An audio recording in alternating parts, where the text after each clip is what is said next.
Assalamualaikum warahmatullahi wabarakatuh.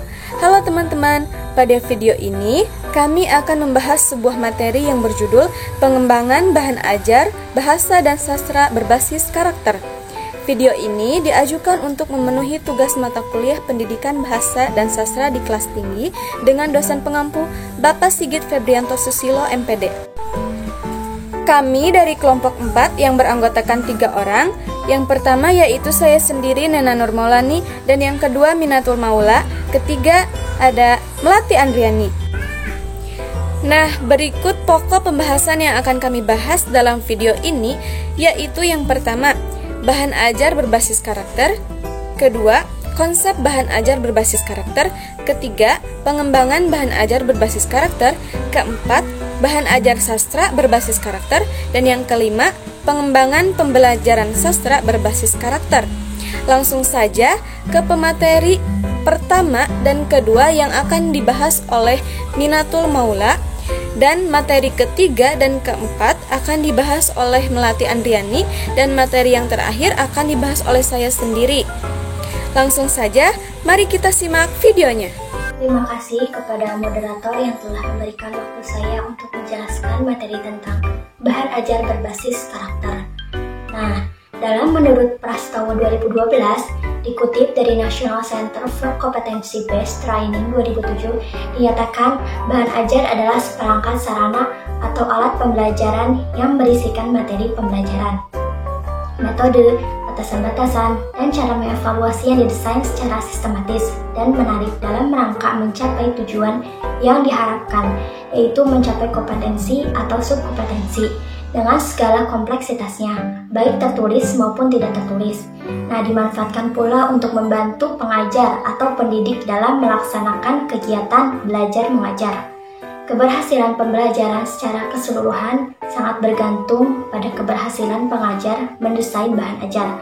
Bahan ajar adalah bahan yang berisi materi yang harus dipelajari siswa sebagai sarana untuk mencapai standar kompetensi dan kompetensi dasar. Materi dalam pembelajaran juga dapat diartikan sebagai sesuatu benda atau kegiatan yang diberikan oleh guru pada siswa dalam proses belajar mengajar, yang dapat mencerminkan isi silabus yang diambil dari tujuan umum yang luas menjadi sesuatu yang dapat dilaksanakan.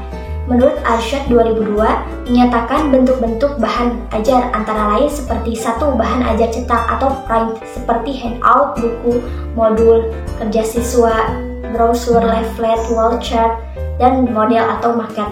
Dan 2 yaitu bahan ajar non-cetak, yaitu computer based seperti internet, PowerPoint, dan CD atau compact disc. Guru dapat memilih dan menentukan jenis bahan ajar yang mana yang akan dikembangkan untuk belajar mengajar terhadap siswa di dalam kelas. Lanjut materi kedua yaitu konsep bahan ajar berbasis karakter.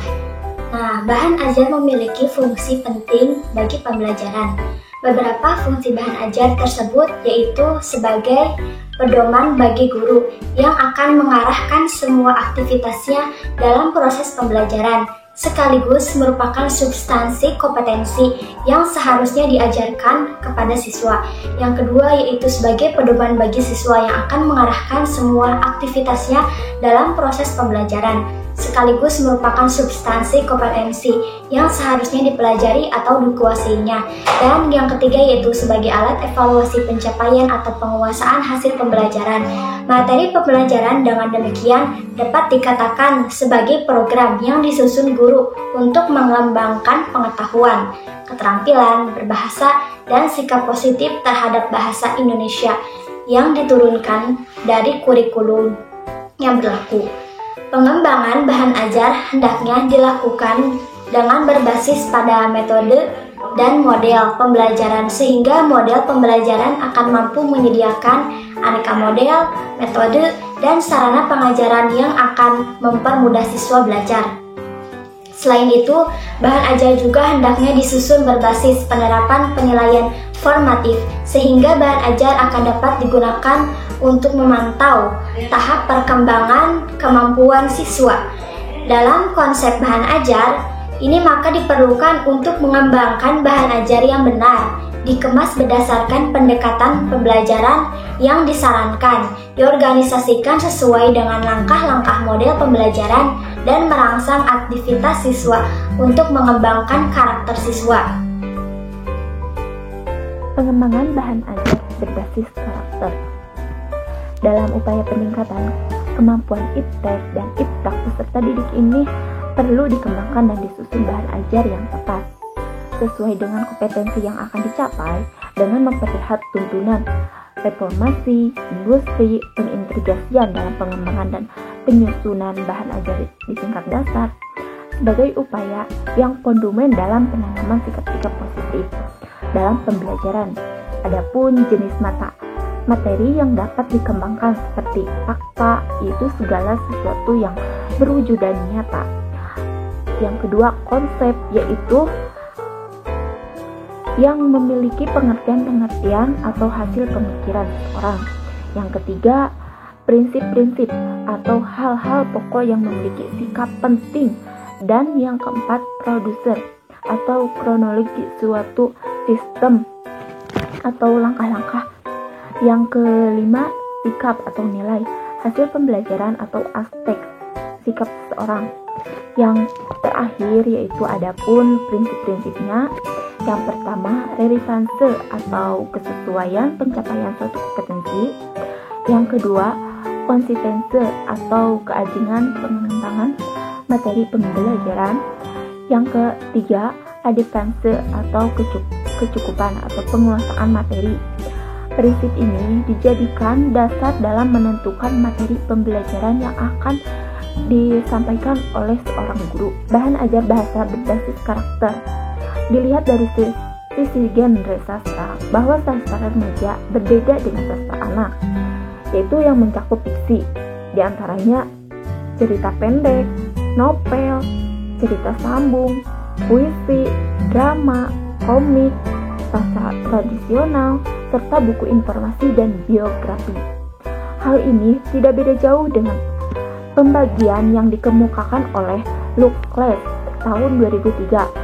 Namun Lucrez tidak memasuki drama dan komik sebagai belajar sastra anak dan remaja. Padahal pada genre pada tahun 2008 bahkan mengatakan bahwa komik merupakan karya yang paling banyak dibaca oleh anak dan remaja.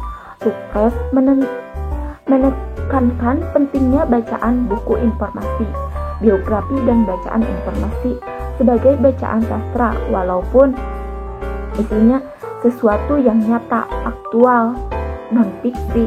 Karya ini berisikan fakta faktual, tetapi ditulis dengan stile sastra dan memang dimaksudkan sebagai bacaan sastra yang relevan. Nah, materi selanjutnya yang akan saya bahas yaitu tentang pengembangan pembelajaran sastra berbasis karakter. Pengembangan pembelajaran bersastra dapat dipandang sebagai media untuk mengembangkan karakter peserta didik yang signifikan. Berkenaan dengan upaya meningkatkan kualitas pembelajaran sastra, Ismail mengemukakan beberapa hal berikut ini. Yang pertama, pembelajaran sastra sudah seharusnya berangkat dari sebuah karya sastra secara konkret. Kedua, siswa harus dibimbing untuk memasuki dunia sastra yang gembira dan menyenangkan.